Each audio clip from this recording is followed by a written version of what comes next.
rightly so. Now get out of my way so I can say to her." David had always liked Cathy, but right at this moment he could have cheerfully throttled her.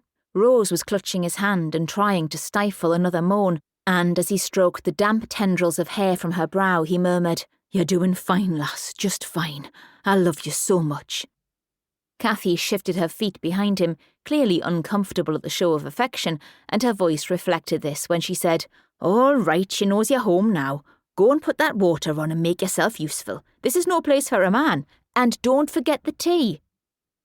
He didn't answer the midwife directly, but as he stood he said to Rose, "I'll bring the water up shortly, and then I'm staying with you till it's born." "You are not." The midwife's voice was sharper now. "I've never heard out like it in all me born days.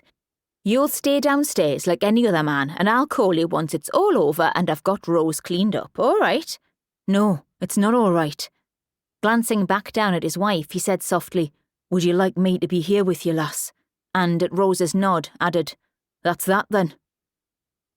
As he left the bedroom, he could hear Cathy muttering under her breath, but it didn't bother him an iota.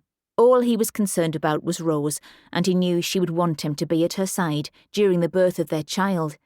She'd had moments of panic about the confinement for weeks now, and the dire tales some of the old wives hereabouts took great delight in relating didn't help. They never mentioned births that went as smoothly as clockwork, but let them cotton on to a horror story and they couldn't get enough of passing it on. If Rose had had a mam or a close female relative she could have talked to, it wouldn't have been so bad, he thought, as he got a big pan of water on the hob. As it was, she only had him to discuss her fears with, and he'd spent many an evening holding her in his arms and reassuring her all would be well. Not that he had any clear idea of what exactly was involved in having a bairn, but he'd done his best. When he returned to the bedroom with the hot water and a cup of tea, Cathy didn't mention him leaving again, but her attitude made it clear she was far from happy.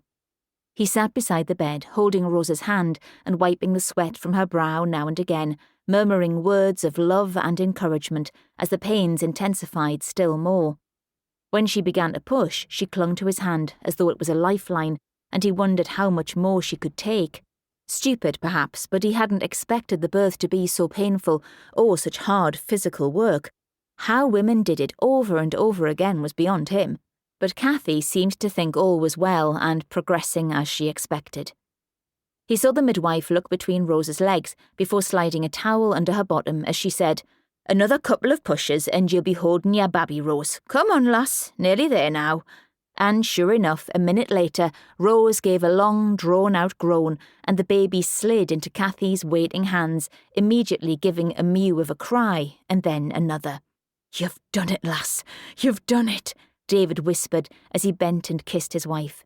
Cathy deftly cut the umbilical cord and put a clothes peg on it before giving the baby a quick wash, which made it squawk and cry in earnest.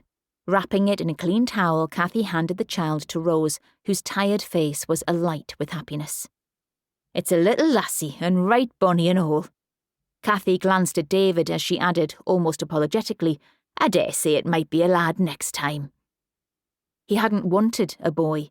He could think of nothing more perfect than a miniature Rose, and he had told her so in the past. Knowing Cathy wouldn't understand, he just smiled and thanked the midwife for all she'd done before leaning down and kissing Rose again. "Our bairn, lass. She's here at last and she's beautiful. Like her mam." "She's so perfect, Davy." Rose was cradling the baby close, staring into the tiny face with an expression of wonder. The baby had quietened immediately she'd been placed in her mother's arms, as though she was exactly where she wanted to be. "Aye, she is."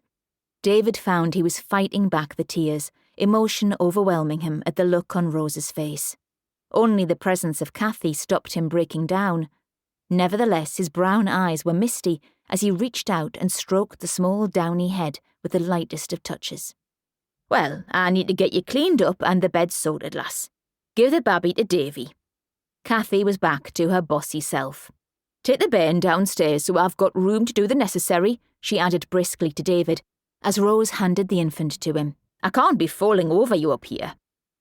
This time David made no protest, kissing Rose once more before he walked out of the bedroom, holding their precious bundle as though the baby was the finest Dresden china. Once in the kitchen, he sank down into his old...